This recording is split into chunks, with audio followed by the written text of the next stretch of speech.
All right, in this last section of chapter 25, what we're going to do is we're going to take a look at the different conferences that existed and came about during the war. And then we're going to briefly take a look at the war's legacy that was left over.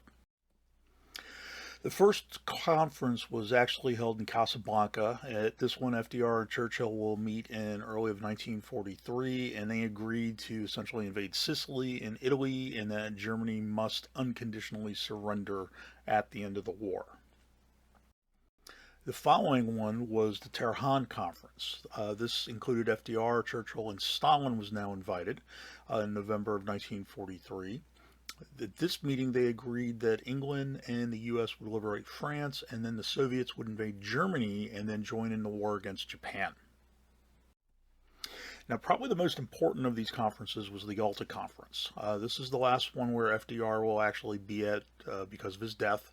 Again, we have FDR, Churchill, and Stalin will meet in February of 1945.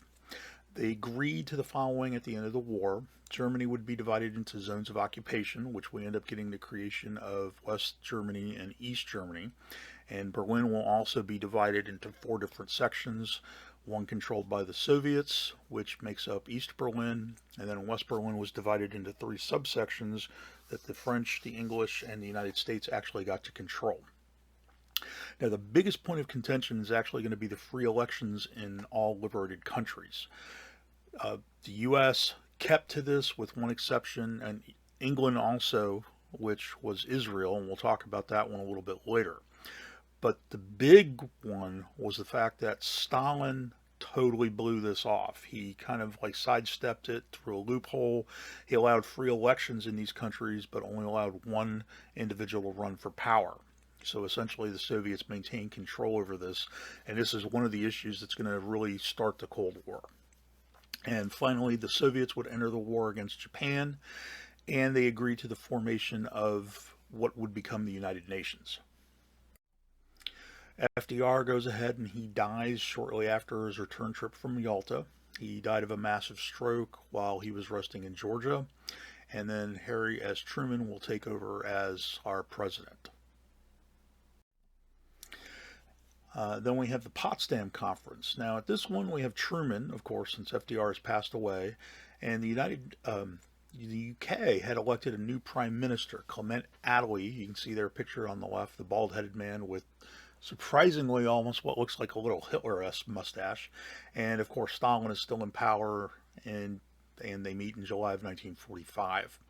At this one, they agreed that Japan must surrender unconditionally, and the war crime trials would be held for Nazis leaders, which would eventually become known as the Nuremberg trials.